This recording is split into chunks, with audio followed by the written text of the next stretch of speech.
عن عائشة رضي الله تعالى عنها قالت হযরত আয়েশা সিদ্দিকা রাদিয়াল্লাহু তাআলা আনহা থেকে বর্ণিত তিনি বলেন সুবিগাত লিন-নবী সাল্লাল্লাহু আলাইহি ওয়াসাল্লাম বুরদাতুন সাউদাউ নবী করিম সাল্লাল্লাহু আলাইহি ওয়াসাল্লামের জন্য একটি কালো রঙের চাদর তৈরি করা হলো ফালা বিসাহা অতঃপর ওই কালো রঙের চাদর আমার রাসূল গায়ে দিলেন পরলেন সুবহানাল্লাহ ফালাম্মা আরিকা ফিহা ওয়াজাদা রিহা সুফি ফাকাদাফাহা কালো রঙের চাদর যখন গরমাক্ত হয়ে গেল ঘামের পানিতে ভিজে গেল ওয়াজাদা রিহা সুফি ঘামের ঘ্রাণ পাওয়ার পরে ফাকাদাফাহা ওই কালো রঙের চাদর আমার রাসূল সাল্লাল্লাহু আলাইহি ওয়াসাল্লাম খুলে ফেললেন সুবহানাল্লাহ কালো রঙের চাদর তৈরি করা হলো সেটা আমার নবী গায়ে দিলেন তারপর যখন ঘেমে গেলেন আমার রাসূল সাল্লাল্লাহু আলাইহি ওয়াসাল্লাম ঘামের গন্ধটা ঘ্রাণটা পাওয়ার পরে ওই কালো চাদরটা খুলে ফেললেন এই হাদিস থেকে আমরা কি বুঝলাম কালো রঙের চাদর গায়ে দেওয়া আমার রাসূলের সুন্নাত যেহেতু রাসূল সাল্লাল্লাহু আলাইহি ওয়াসাল্লাম কালো রঙের চাদর গায়ে দিয়েছেন আলহামদুলিল্লাহ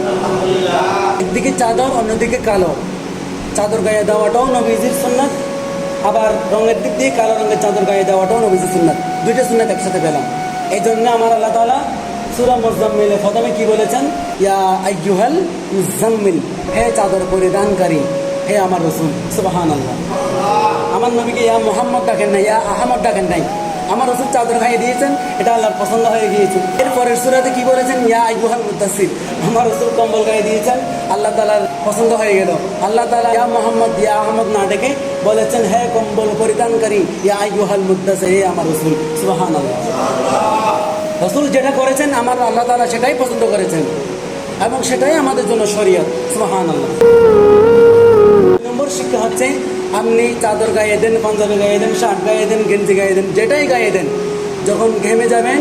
ঘামার পরে সেটা আর গায়ে রাখবেন না ওটা খুলে ফেলবেন এটা আপনার স্বাস্থ্যের জন্য উপকারী এবং সেটা নবীজির সুন্নাত সুবহানাল্লাহ ঘেমে যাওয়ার পরেও ঘেমে ভিজে যাওয়া কাপড়টা যদি আপনার গায়ে থাকে একদিকে রাসূলের বিরোধী হবে সুন্নতের বিরোধী হবে অন্যদিকে আপনার স্বাস্থ্যের জন্য সেটা ঝুঁকিপূর্ণ হবে রোগের কারণ হবে উচ্চ আওয়াজ বলি নাউজুবিল্লাহ সুতরাং রাসূল পাকের প্রত্যেকটা হাদিস আমাদের জন্য উম্মতের জন্য মেডিসিন প্রত্যেকটা হাদিস আমাদের জন্য ওষুধ রোগের জন্য সেবা হিসেবে কাজ করবে সুবহানাল্লাহ সুতরাং আমরা যেন কোনো কাপড় ওই ঘেমে ভিজে যাওয়া কাপড় যেন আমাদের গায়ে না রাখি সাথে সাথে যেন খুলে ফেলি সে তৌফিক সে সুন্দর মন মানসিকতা সুন্দর জীবনযাপন আমাদের সবাইকে আল্লাহ তাআলা দান করুন আমিন সালাতুনিয়া